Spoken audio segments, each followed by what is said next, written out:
तो देखिए बच्चों, आपके सामने है क्लास 10th के मैथ के 7वें लेसन का एक और इम्पोर्टेंट क्वेश्चन। क्वेश्चन पर ध्यान दीजिएगा बच्चों। क्या दिया गया है?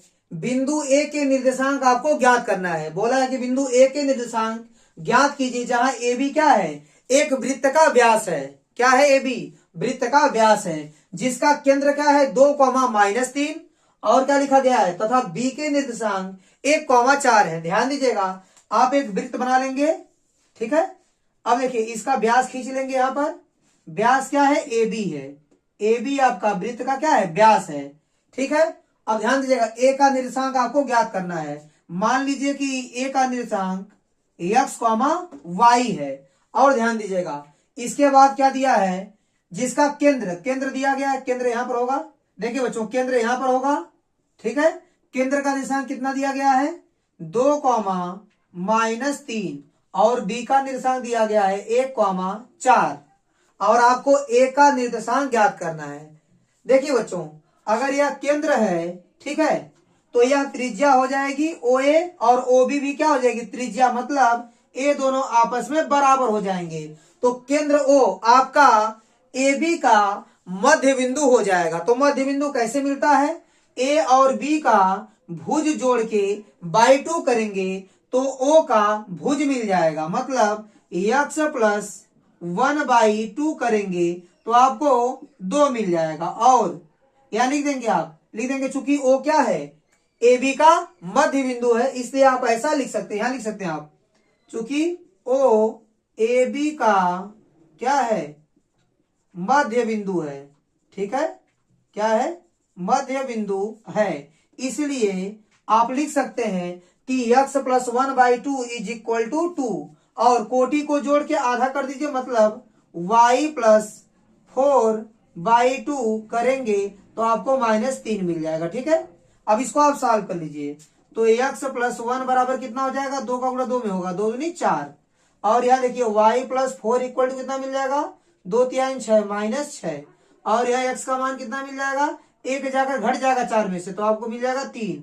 और y का मान कितना मिल जाएगा? a -6 है, a +4 उस साइड जाके -4 हो जाएगा। दोनों का चिन्ह समान है, तो बच्चों आप इसको जोड़ देंगे, a हो जाएगा -10। तो आपको a का निर्देशांक मिल गया। a का निर्देशांक आप क्या माने थे? x, y बराबर क्या मिलेगा? x का मान 3 और y का मान -10। तो a का निर्देशांक मिल गया आपको 3, -10, और यही आपका आंसर हो जाएगा।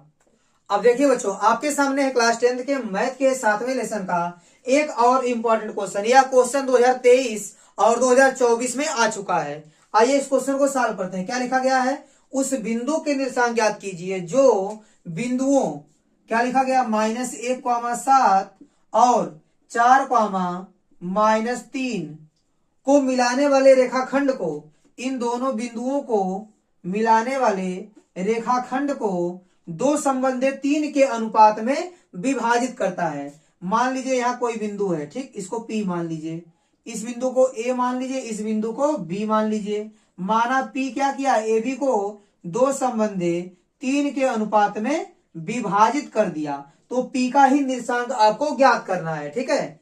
ध्यान दीजिएगा बच्चों, इसके निर्देशांक को आप मान लीजिएगा x, y, ठीक है। और इसके निर्देशांक को मानिएगा x1 और y1। जिस साइड मानेंगे x1 y1 उसी साइड मान लेंगे m1, ठीक, इसको मान लेंगे m1। और इस साइड मान लेंगे आप x2 y2, और जिस साइड मानेंगे x2 y2 उसी साइड मान लेंगे हम लोग m2, ठीक है। फार्मूला क्या होता है अंतर विभाजन का? ध्यान दीजिएगा। देखिए मैं यहां लिखता हूं x, y बराबर, ठीक है, P का निर्देशांक क्या आएगा? m1 x2 plus m2 x1, ठीक है। m1 x2 plus m2 x1 मतलब 1 2 और 2 1 बटे इन दोनों को जोड़ देंगे m1 plus m2 comma m1 y2 plus m2 y1 बटे m1 प्लस m2। ये आपका अंतः विभाजन का सूत्र है। जब बाह्य विभाजन का सूत्र लगाना पड़ेगा आपको, तो केवल यहां पर माइनस करना पड़ेगा। जहां प्लस वहां पर माइनस कर देंगे तो वह बाह्य विभाजन का सूत्र हो जाएगा। बट आपको यहां कौन सा लगाना है? अंतः विभाजन का लगाना है, ठीक है, क्योंकि P ए बी को अंतः विभाजित करता है। तो चलिए मान रख दीजिए, m1 का मान हो गया 2 और x2 का मान है आपका 4 प्लस m2 का मान हो गया 3 और गुणे x1 का मान कितना है -1 बटे m1 प्लस m2 मतलब 2 प्लस 3, फिर कॉमा, ध्यान दीजिएगा m1 का मान हो गया 2 और y2 का मान हो गया -3 प्लस m2 का मान हो गया 3 और y1 का मान हो जाएगा 7 बटे m1 प्लस m2 यानी 2 प्लस 3।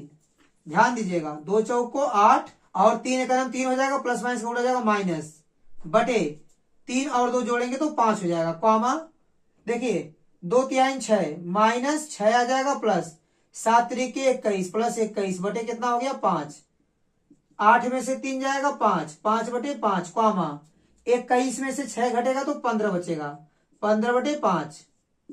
अब देखिए 5 से 5 कट जाएगा, 1 आ जाएगा, 5 3 15, 1 कॉमा 3 आ गया, ठीक है। और यही आपका आंसर हो जाएगा।